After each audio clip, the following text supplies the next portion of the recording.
Hello friends, नमस्कार, जय जगन्नाथ। आज आपण मैंने देखिए जानीपे मुझे कौ टाइप्र बनैया जाऊँगी रेसिपीटी। आउ जदि ये रेसिपीटी भल लगुच तो प्लीज़ मो चैनल को सब्सक्राइब करंतु। आउ चलतु फटाफट जानी नबा ये रेसिपीटी केमिति मु कौ टाइप्र बनाऊँगी।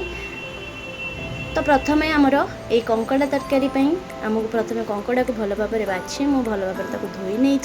देखूँ ये टाइप्र धोइला तादेह लुण हलदी दे भल भाव मैरिनेट कर नेली।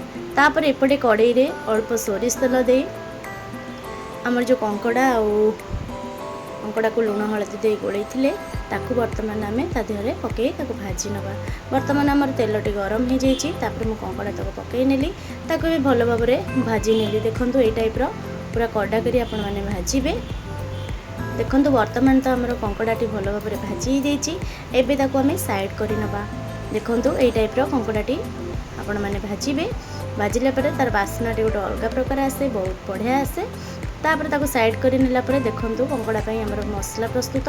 ये पियाज अदा रसुण पेस्ट, जोड़े बड़ टमाटो, ये गोटा मसला नहीं, तापर ये गुंड मसला नहीं।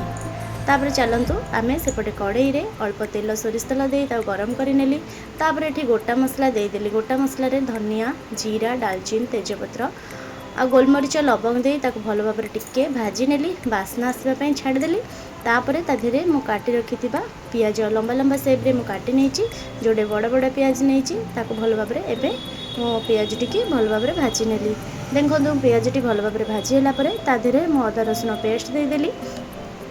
अदा रसुण पेस्ट टिके आपण मैंने भाजी ने मैंने कषि ने जोटा कि स्मेल आपणकर कंचा स्मेलटा बाहर जाए। तापर देखु आमर ये आमर टी कषा हो आसला। एबे तादेह कौन करवा ना आम गुंड मसला दबा। गुंड मसला मुझे नहीं लुण, हलदी, लंका गुंडा, जीरा पाउडर, धनिया पाउडर और अल्प चिकेन मसला दे भल भाव पुणी थे कषि नेली। आम से जो अदा रसुण पेस्ट देचे तादेह बर्तमान कषि नेला देखुवे आपण मैंने केते सुंदर भी देखा जाउची। आमर मसलारू भी तेलटी छाड़ी आसला। एबे से स्टेज रे मुझे जोड़े जो काटी रखि लंबा लंबा टमाटो ये आपण मैंने टमाटो को भी ग्राइंड करी नहीं पारे। मुझे गोटा टमाटो एमती काटिकी पीस कर नहीं। देखो ताकू एबे भल भाव मेल्ट होगापी छाड़देली। देखो ताकू कषिला बर्तमान आम टमाटो भल भाव कषि आसला मसला दिहरे। एबे तादेह ए स्टेज रे मु कौन करी ना एठी मो सिझा आलू देइची। सिझा आलू को पीस करी काटी नहीं ताकू एबे मु देई देइची। आपण माने चाहिए भी एठी आलू को स्किप करि पारिबे। तो ये देखु झोल माने कंकड़ा झोल टे आमिष तरकारी आलू टी पड़े भल लगे। तो मुझे आलू दे भल भाव कषि नेली। तापर यही स्टेज रे मुदेदेली आम भाजी रखि कंकड़ा। देखो भाजी रखि कंकड़ा दे भल भाव पुणी थे कषा लगिली। देखो कषिला आपण मैंने निजे भी देखिकी जानीपे यार फ्लेवर टी बहुत बढ़िया आसूची।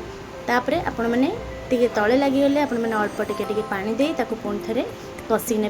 देखो मझे मझे एमती घोड़े 2-3 मिनिट भल भाव कषि ने। एबे बर्तमान आमर पूरापूरी भल भाव कंकड़ा तरकारी कषि आसला। तापर देखु ये स्टेज रे आम कौन करवा आमर पूरापूरी तो भल भाव कषि गला। ये स्टेज रे आम आपणकर जी आवश्यक पानी आपण से अनुसार पानी आड मैंने आपणकर जी ग्रेवी दरकार आपण से अनुसार पानी दे ताकू ग्रेवीटी रखिए। तो बर्तमान ताकू 2 मिनिट फुटापी छाड़ीदे। देखो बर्तमान आमर फुटीगला आमर ये आलू और कंकड़ा झोड़टी। तो देखो ये टाइप्र केते सुंदर देखा जाउछि। फ्लेवर भी बहुत बढ़िया आसूची। तो लास्ट स्टेज रे मुझे धनिया पत्र ऐड कली। देखो धनिया पत्र ऐड करी बर्तमान आम गैस फ्लेम को बंद करदे। तो बर्तमान आम पूरापूरी प्रस्तुत हो गला कंकड़ा तरकारी। आपण मैंने ये कंकड़ा झोलटी निश्चिंत ट्राए करंतु। आ केमिति लागिला मते कमेंट सेक्शन में जणांतु। यही टाइप्र न्यू न्यू रेसिपी मो चैनल को प्लीज़ सब्सक्राइब करंतु। आ पुणी थे नहीं आसबि न्यू रेसिपी से पर्यंत रही। नमस्कार, जय जगन्नाथ।